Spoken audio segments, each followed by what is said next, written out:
का कहने का मतलब जब हम इस शरीर से डिटैच हो जाएंगे और सूक्ष्म चोला धारण करेंगे तो दुख दर्द का असर नहीं पड़ेगा, तो फरिश्ता स्वरूप का अनुभव करेंगे। समझ गए? इस शरीर में रहते हुए फरिश्ता स्वरूप का अनुभव करेंगे।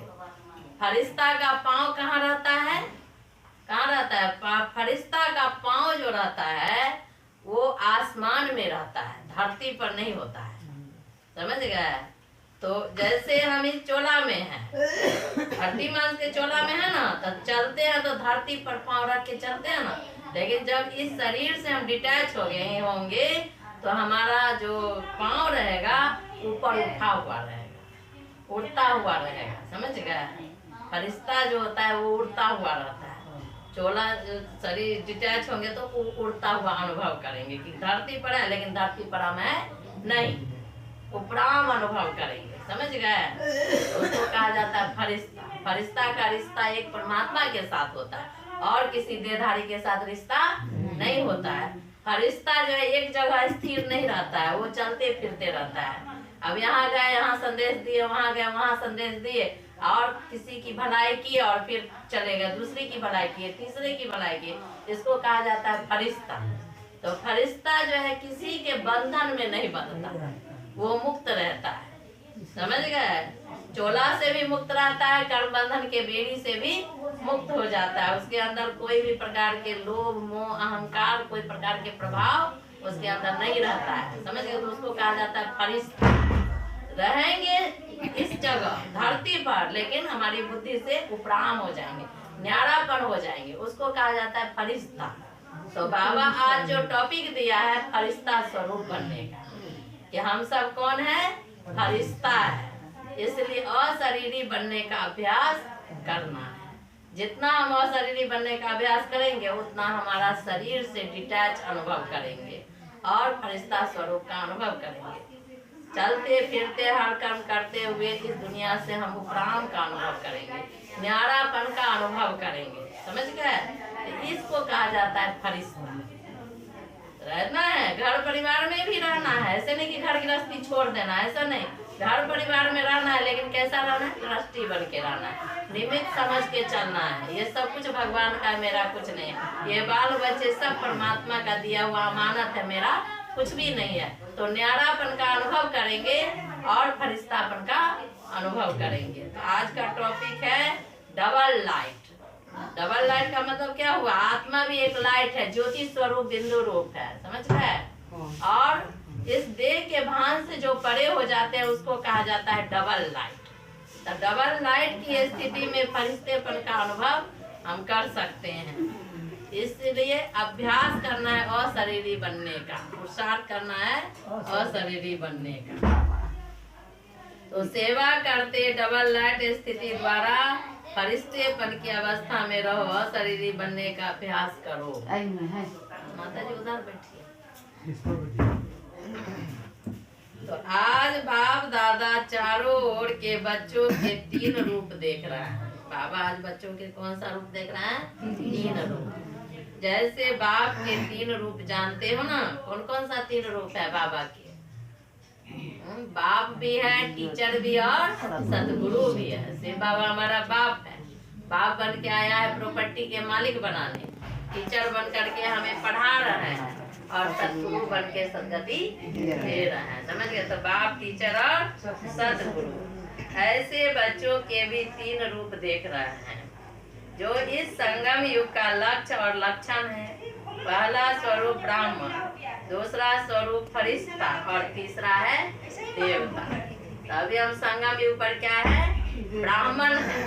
संगम युग पर कौन है? ब्राह्मण। और फिर हम इस शरीर से डिटैच होकर के फरिश्ता स्वरूप बनेंगे।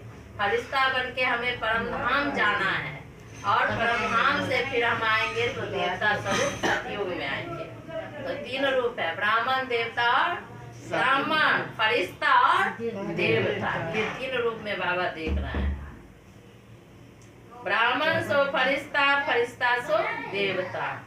तो वर्तमान समय अभी विशेष क्या लक्ष्य सामने रहता है?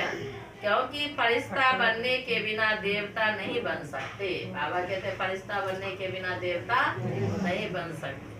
तो वर्तमान समय और स्वयं के पुरुषार्थ प्रमाण अभी लक्ष्य यही है फरिश्ता। संगम युग का संपन्न स्वरूप फरिश्ता सो देवता बनना है। फरिश्ते की परिभाषा जानते हो ना? फरिश्ता अर्थात पुरानी दुनिया के संबंध संस्कार संकल्प से हल्का हो। फरिश्ता का मतलब हुआ पुरानी दुनिया के संबंध। तो पुरानी दुनिया का संबंध क्या है? पुरानी दुनिया का संबंध है, कोई पति पत्नी है, कोई बेटा है, बेटी है, कोई ससुर है, कोई ननद है, माने हर संबंध है ना उसमें। लेकिन हमारा तो एक ही संबंध है। यहाँ क्या संबंध है? पिता और पुत्र का संबंध है। शिव बाबा हमारा पिता है और हम उनके पुत्र हैं। तो पिता पुत्र का संबंध, और कोई संबंध है ही नहीं। तो उस संबंधों में क्या हो जाना? हल्का हो जाना। तो हल्का कैसे होंगे? तो आत्मा आत्मा रूप में हम सभी क्या है? भाई भाई है। तो आत्मा आत्मा रूप में जब हम देखते हैं ना, वो मेरा पति है, ना वो बेटा है, ना बेटी है, फलना चिलना कुछ भी नहीं है। समझ गए? तो लौकिक दुनिया में जब हम रहते हैं, इस संसार के स्टेज पर रहते हैं, तो सब संबंध, माता पिता, पति पत्नी, लेकिन सास ससुर, बहुत तरह के संबंध है ना, मामा चाचा काका, कितना संबंध है। लेकिन जब इससे हम ऊपर हो जाते हैं तो भाई भाई का संबंध है। तो तीन पिता हुआ, ब्रह्मा बाप पिता हुआ, शिव पिता हुआ, और लौकिक पिता। लौकिक पिता माना इस शरीर को जिसने जन्म दिया। लौकिक पिता उसको कहा जाता है जो इस शरीर को जन्म देते हैं। तो लौकिक पिता हुआ। अलौकिक पिता कौन हुआ? प्रजापिता ब्रह्मा हुआ। और पारलौकिक पिता कौन हुआ? परम पिता परमात्मा हुआ। समझ गए? तो लौकिक पिता के हिसाब से हम सब अलग अलग है, अलग अलग पिता है सबका, है कि नहीं? लेकिन अलौकिक नाते से हम सभी भाई बहन हो गए। प्रजापिता ब्रह्मा की संतान होने से हम क्या हो गए? भाई बहन हो गए। और पारलौकिक पिता होने के कारण हम सभी क्या बन गए? भाई भाई बन गए। तो ये नाता रिश्ता हो गया भाई भाई का। तो वही बाबा समझा है। उधर में कोशिश कर लीजिए वही बैठे।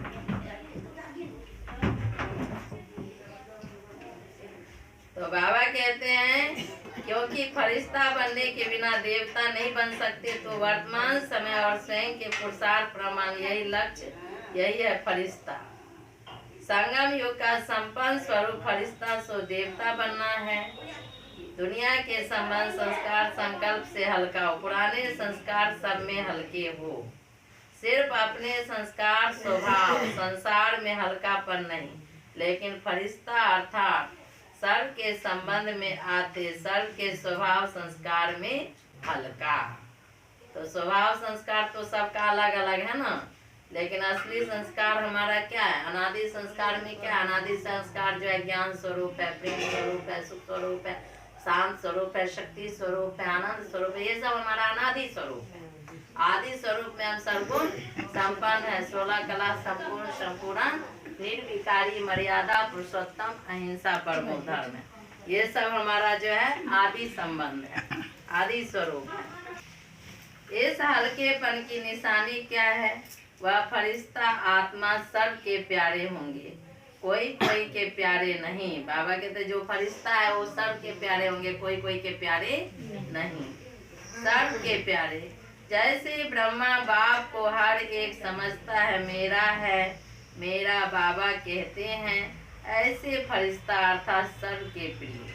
कई बच्चे सोचते हैं कि ब्रह्मा बाबा को ब्रह्मा ही था, लेकिन आप सबने आप समान ब्राह्मण आत्माओं में देखा कि आप सबकी प्यारी दादी, जिसको सभी प्यार से अनुभव करते रहे कि मेरी दादी है। सर्व तरफ स्वभाव संस्कार और इस पुराने संसार में रहते न्यारी और प्यारी, सब हक से कहते हमारी दादी। बाबा कहते सब क्या कहते हक से? हमारी दादी।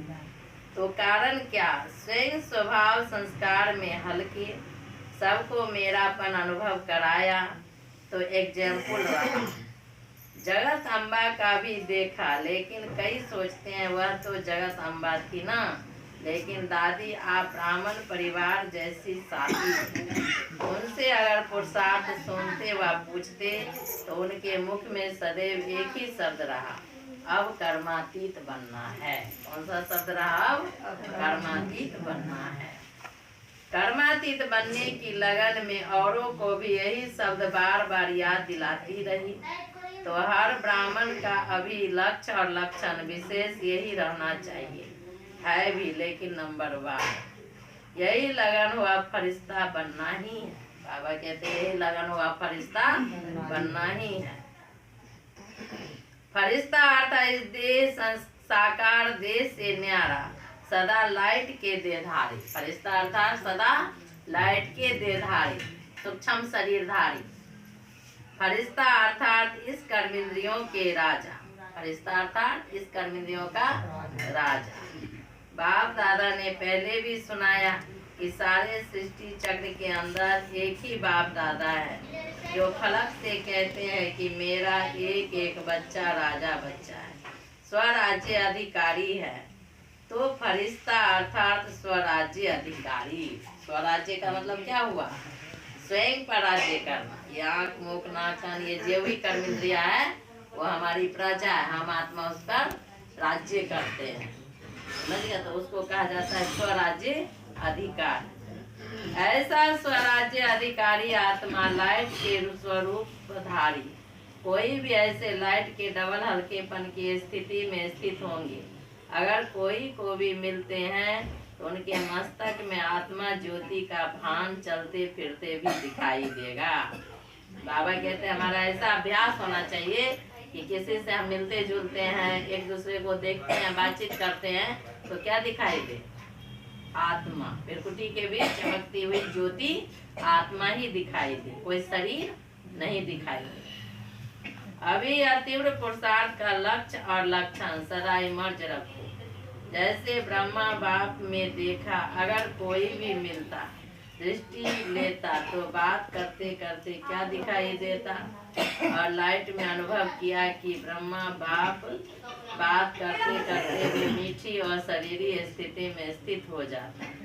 चाहे कितना भी सर्विस समाचार हो, लेकिन दूसरों को भी सेकेंड में वह शरीरीपन का अनुभव कराते रहे। और कोई भी मुरली में चेक करो तो बार बार मैं अशरीरी आत्मा हूँ।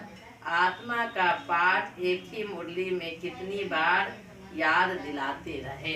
बाबा हर मुरली में आत्मा का पाठ है याद दिलाते हैं कि कौन हो तुम? आत्मा हो। बार बार आत्मा का ही पाठ याद दिलाते रहे।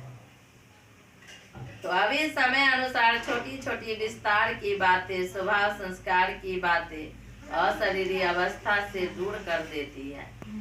अभी इसमें परिवर्तन चाहिए। बाप दादा ने देखा सेवा में रिजल्ट अच्छी हो रही है, सेवा के लिए मेजॉरिटी को उमंग उत्साह है, प्लान भी बनाते रहते हैं। संदेश देना यह भी आवश्यक है। और बाप दादा ने आज भी भिन्न भिन्न वर्ग की भिन्न भिन्न स्थान के सेवा की अच्छी रिजल्ट देखी, लेकिन सेवा के साथ अशरीरीपन का वायुमंडल मेहनत कम और प्रभाव ज्यादा डालता है। सुना हुआ अच्छा तो लगता है, लेकिन वायुमंडल से अशरीरीपन की दृष्टि से अनुभव करते हैं और अनुभव भूलता नहीं है। तो फरिश्तेपन की धुन अथवा सेवा में विशेष एडिशन करो। बाबा कहते हैं कि सेवा तो करना है, साथ साथ फरिश्तेपन की भी धुन में रहना है, फरिश्ता बनना है। कोई ना कोई शांति का, खुशी का, सुख का, आत्मिक प्रेम का अनुभव कराओ। चलन में प्यार प्रेम और जो खातिरी करते हो संबंध से, परिवार से, वह तो अनुभव करके जाते हैं, लेकिन अतीन्द्रिय सुख की फीलिंग, शांति का रूहानी नशा अभी वायुमंडल और वाइब्रेशन द्वारा विशेष अटेंशन में रखो, विशेष अनुभव कराओ।